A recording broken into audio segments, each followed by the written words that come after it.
This is the Global Podcast Network, where executives and professionals connect, share, and inspire.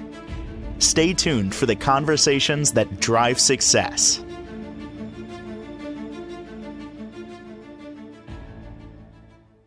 And welcome back, everybody. What she does is just amazing. I have to say, she's just an incredible author, but also a professional storyteller. And that storytelling, you can certainly see it in her books. Got a few of them right over here. And today we're going to talk about holidays and storytelling with our professional of the year. She is Carolyn Marshall Stearns, back on the program. How are you doing today? I'm very good, thank you. Hope you are too. Yes, we have a holiday weekend today, Good Friday, Passover going on, Easter coming up. And with the holidays, doesn't matter what holiday it is, there's always stories there. It could be St. Patrick's Day. It could be 4th of July, 250th. All this story is connected to holidays, right? And it sets the tone for the traditions we keep. It can be the Super Bowl. Everybody that's into that has a Super Bowl story, that certain game, that wonderful play, that TV commercial, who they watched with. We create our traditions based on the stories we tell of them.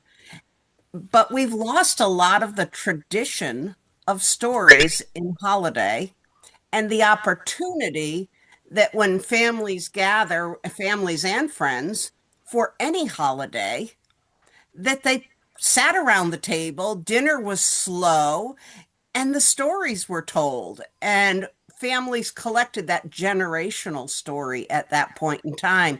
But, today there's a screen playing in the background and the kids may have their own table and they don't have the patience and haven't been trained to sit and listen and wait and absorb. And we are losing those threads of story that connect us to all the generations and traditions of the past. So I hope everybody will take an opportunity to just slow down a bit and tune off this weekend a little bit and connect and get some of those stories. We know the ones that media portray, Peter Cottontail and, for Easter, or the Christmas stories. But there is an eternity of stories from humanity that celebrate all the feasts and the fasts and the miraculous happenings and journeys of epic proportion. There are so many. Every religion, every culture has stories. There's a story in everything. Going to get a cup of coffee. You go to a shop. There's a story there. But holidays, I guess it's because there's excitement around a holiday. Now, what holiday doesn't have some kind of excitement? Right. Most do. There's connection, there's tradition in that. So that I guess you have more ingredients to make a bigger story. That's what I'm thinking. Right. And if it has some backing in the importance of your culture, then you want to repeat it. And this whole conversation was sparked by a conversation with someone the other day that she's given up on Easter. She only keeps a very true look at the original stories she reads in her Bible. But she said, what's all this with Peter Rabbit, rabbits and eggs and all that? It's just commercialism. And I said, no, it's not. The monks way back in medieval times were the first to write things and wrote stories, but they also lived in monasteries, and times were hard in the winter and the food supply dwindled. The rabbits and the chickens were the first to start reproducing early in the spring. As the daylight hours grew, hens start laying again. They don't lay by the season, they lay by the hours of sun. And the same with the rabbits reproducing, and they knew they would have protein and they would continue to live because the rabbits they kept and the hens they kept would keep them alive. And their symbolism in the timing of that happening with Easter made that story and connected them. We've lost that in the commercialism. She was stunned to learn that. And I can't even remember where I picked that up, but I thought it was such an important thread, a story that had gotten severed somewhere along the way in plastic eggs and chocolate bunnies. I, And I had no there is idea. such a deep meaning. And I always wondered about the eggs. Like, what's the big deal? A bunny, eggs, why Easter? What's the Well, connection? and an egg is an innate object that can bring life. True. Keep it warm and it creates life out of what seems to be nothing. Hmm. And so there was so much symbolism in those two characters that we've kind of lost it. Well, the egg also sustains life because it's food. Hmm. Hmm. It's funny, these things, little things you pick up. Somebody said to me recently, and I'm not like very religious or anything like that, but I found it interesting in that churches back in the day, when they were built with these huge ceilings, majestic, filled with sound, they were sound healing chambers that you also practiced a religion in. It wasn't just by chance that they needed to make them big. No, if you believe in energy and sound healing and how sound can help heal people, this is what they did back in the day. That's why they had these big organs and all of that. I heard that. Found interesting. Yeah. I don't know if it's true, but Supposed to be is it megahertz they measure sound in? Is yes, it hertz in hertz. 472? You are correct about that. 528 hertz is the frequency of love. It's been said, and others. Man, a lot of this scientifically proven. Hmm. So sound can help you heal. Side note: why do we listen to music? Because it invokes something in us, an emotion, whether it's a good one, a bad one, excitement, whatever. There's something there. And It's if not you've listened just to music. country, you've listened to 100 stories. That You know, they in particular are very story tied. that's a really great point. It really is. There's most country songs, even today's country, have a story. Yep. And a morality lesson in many. There's still, the cheating lion, pointing that out that that's not the way to be. Um, You, you know what? You just hit one for me, and it's an old song, and it was considered country back in the day. Kenny Rogers and Ruby. And I can't sing, but you've taken your love to town. Oh, it's about a veteran that was handicapped, and his woman goes out and finds other men, and that's the rest of it. Nothing happens at the end of the song, but there's a story there, there's yep. morality there, and more. Wow. Hmm. Garth Brooks, The Thunder Rolls, Yeah. quite a story. Yeah, You can yeah, yeah. picture the visual of it as he sings it. Yeah, It's an amazing I, twist I, on storytelling. I never thought of it that way, that songs are storytelling. Even even classical music, Mm, Swan Lake, you mm. envision the dark parts, and Disney certainly used that in pairing it with his cartoons, even the soundless, the voiceless ones, that the music builds the emotion in you before a word is said. Oh, yeah. And he used so much classical music because it already was telling those stories and emotions by tune. Um, and we just don't always pick apart what we're taking in, especially today. We are swamped with media to understand all that it's giving us. Interesting that it was classical music. Hmm. And, maybe there's a certain vibration within that music as well. If you want to talk about the energy within, the frequency of, interesting. Any other, what can you tell us about holidays? Any other, I mean, certainly one of your favorites is Christmas, and It is, fantastic book, Christmas Letters. I know it's Easter time, not Passover time, not Christmas time, but um, but it's always time for family. true. Um, So, hmm. one of the Jewish stories that I really like, and I'm not quite sure I say it absolutely correct or with the correct accent, but the Tu B'Shavat is their um, celebration of trees. And trees are so important to life. Mm, They're our shelter, our shade, our comfort, our fruit givers, our nut bearers. They are the lumber of homes and churches and buildings. They are the ships that take us away from places and to places. Celebrating trees is such an important thing. And we have Arbor Day, a similar celebration with its own stories. And so they're minor holiday, but are they mm, just as important? I believe they are, and our cultures are just kind of stepping over them to get to the big sugar-coated ones. mm. Yeah, it's. I recently had a conversation with somebody recently about trees because they said I love trees. I was like, you know what? I have a new appreciation for trees. It's just, yes, I love palm trees because of where they grow, and I love that kind of climate.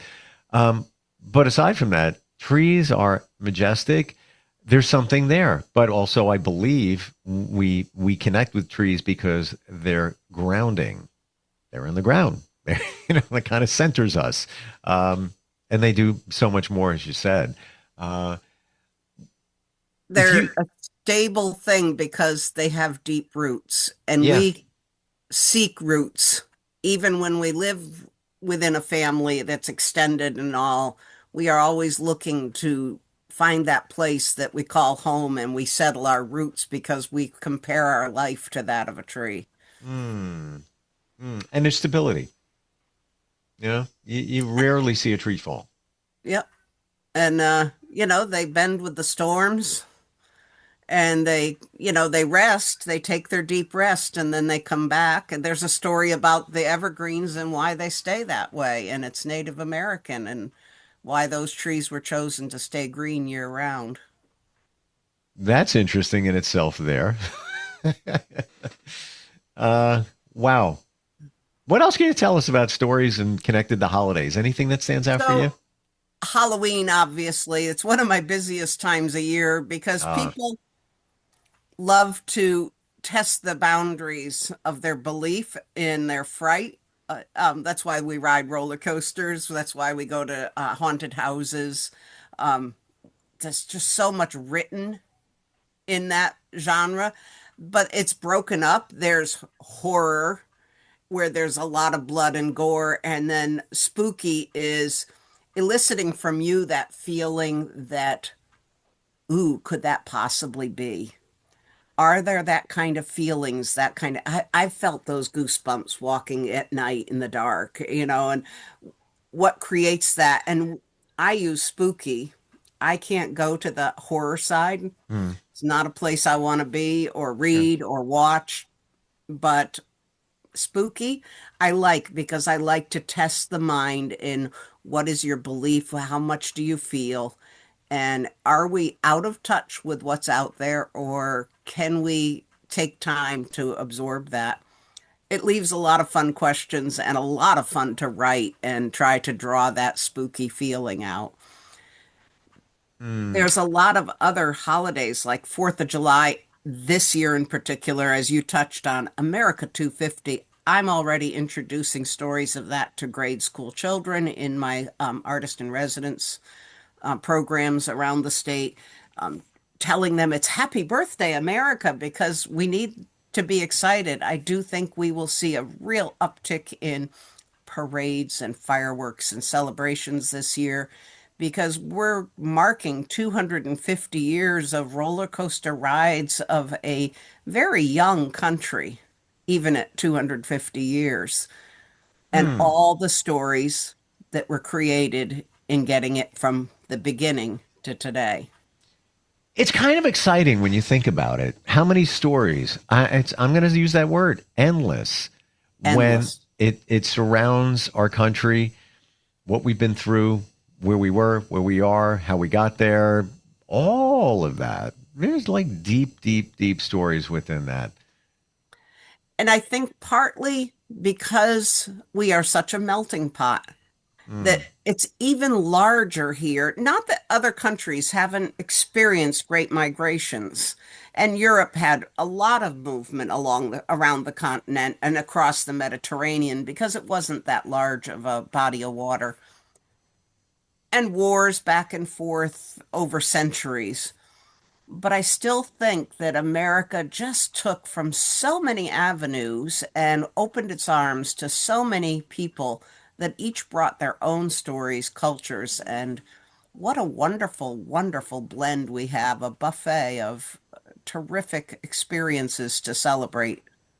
What stands out for you? And there's so many of them. Your favorite, your current favorite story about 250, embracing America. What are you sharing right now? And it's probably a moving target. So, with these small children, I'm sharing a story about George Washington's baker, Christopher Ludwig. And he followed George Washington's army and cooked for all those young boys. Wow. But my favorite, which will be a picture book upcoming, is a story of the house that women built because all the men went to war. And they thought they'd be back, like the Civil War, the Revolution. They thought they'd be back in a few weeks, just going to whoop them and send them on home. Mhm. And it didn't happen. And yeah, the false bravado of going off thinking that you've got it all covered and then finding out you're just digging in. But the women were left to do everything and literally plow the soil, plant, or they'd have starved to death. They had to do everything. And young Sally had timber sitting on the ground and a plot of land her father gave and a fiance and no house. And she had to get permission of the minister, but luckily it was the fiance's uncle. The minister, the little boys, and a carpenter who lost his leg in an accident, so he couldn't march to Bunker Hill, were the only men left in their town.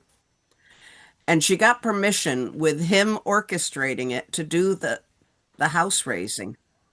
The house still stands. It was totally built by women. And it was years till he came home. And I just think it's a testament to when it comes to hard times that women dig in and do what's got to be done. And her story has been kind of overlooked. And so I look forward to bringing it out and inspiring girls to dream big. And a dream house is a dream house, whatever century you live in, make it happen. This is a story that people don't talk about. So yes, amazing. And I just want to go back to the George Washington's chef. Um, I'm involved in many different organizations, one of them being the Boy Scouts. My son became an Eagle Scout a few years ago. And I emceed a awards dinner at the Scout camp. That's where they do it. About 150 people there. It's kind of into the woods, very nice facility, very log cabinish feeling and all of that. And the cook, Jim, and like all the Boy Scouts, when they go through the camp, they know him and they idolize him. Look at this Jim, because he's an important fixture as the cook, and he just comes out very humble, with his apron on and his hat. He's like, and then he goes back in, does his thing. But these are the stories of people that we don't recognize the way we should, And I just saw it. I just leaned back. I'm like, everybody, give Jim a hand. That was an amazing meal we had here tonight. And he's whipping it up, and they try to keep the cost down because it's nonprofit and all of that. But those stories, like you said, with George Washington's cook, like what an interesting look at our first president. We never And thought. I want small children to understand everyday people are everyday heroes. Sure. And you don't have to be a movie star or a sports figure to do important work and to be remembered for it. And so it's just a small thing. Will they get it and take it away? I hope some do. I know by the looks on their faces. One of the children yesterday had his eyes closed and his teacher called him on it. But I paused for a moment and said, "Were you picturing it?" And he nodded yes. He had just closed his eyes because he was so into the movie in his head. And I just nodded to her that it was fine because I see it happen often enough that they literally go there. Yeah. And I've had kids, like talking in a story with food who then are salivating because they're hungry. Wow. And they just came from lunch and recess, but all of a sudden we're talking food and that it starts something. So it's a neat way that it connects. And I'm hoping that these little introductions to learning about history will help them keep and maintain an interest.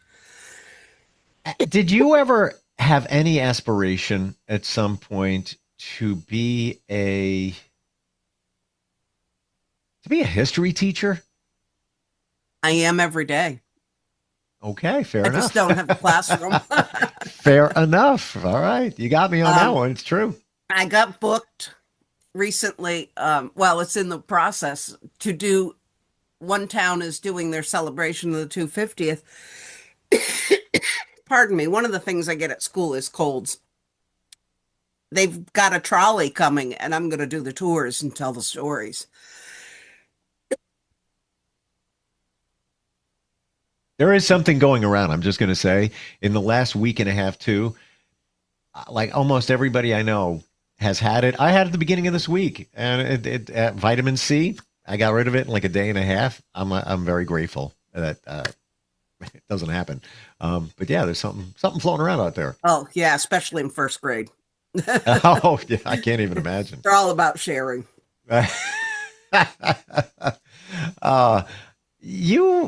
I don't know how. I appreciate your passion for this, and I love facts and figures, and I retain them. I find it fascinating. Like you find a story in everything, but somebody could. That old game of pass it on. You'd be the best one to play. You're the one that we need on our team. Like somebody says something, you'll remember it. Nobody plays trivia with me. A generalized one. Right. Because I got little bits of everything, and I played once with a son-in-law who's very bright, and it got down to him and I, and there was a sports question. He's like, yes, because he's into all the football, and he knows I don't follow it at all. He does all the football and all the sports. Well, the question came up, and it was about the horse that won the last Triple Crown. And I'm like, well, it was Secretariat at the time. And he was like, she won. It was a horse question. And I'm like, hey, that's the sport of kings. So that was meant to be. And I'm the same way. Like if it's music trivia, I'm your secret weapon. If it's sports, anybody want to answer this? Because I got nothing. Doesn't interest me the same way. But you know what? There's a story in sports too. There are. Oh, Right? and horse stories. I have shelves full of them. I'm just going to share. This is a complete diversion, but I have such an appreciation for horses in the last year. I can't even tell you why. And there's a calling for me to go to a stable and just be around horses. I don't have to ride them. Maybe I will. Maybe take lessons, but it's calling. I don't know what it is. There's something there. Very powerful. Well, conversation might have sparked an interest. Well, I met a horse when I was away last year, and that's where the connection came. He was in a field, and I random. I remember you speaking of that. And I will never forget looking in a horse's eyes, and they know. They got you. They figured you out. There are a lot of rescues out there that are saving our wild Mustangs and saving abused animals. Yeah. And they always need a volunteer that can push a wheelbarrow or spend some time just brushing us old soul that needs some love on it. That sounds so wonderful. Like I drop my headphones right now and go do that. That is just, yeah. But as someone with horses and a farm, there's a story there too. Carolyn, Stearns, Storyteller.com. Is that correct? Your website? That's correct. Yeah. So many great books there. Go take a look. And certainly looking for a storyteller in the Connecticut, New York metro area. You're it. Yeah. Yeah. I'm ready to roll. Yeah, especially with the 250 coming up. Carolyn, thank you so much for today. And thank you for the reading material and the listening material. I will be getting with that over the weekend. Enjoy. I appreciate it. Take care. Have a great weekend. You too. We'll be right back. This is the Global Podcast Network. where executives and professionals connect, share, and inspire. Stay tuned for the conversations that drive success.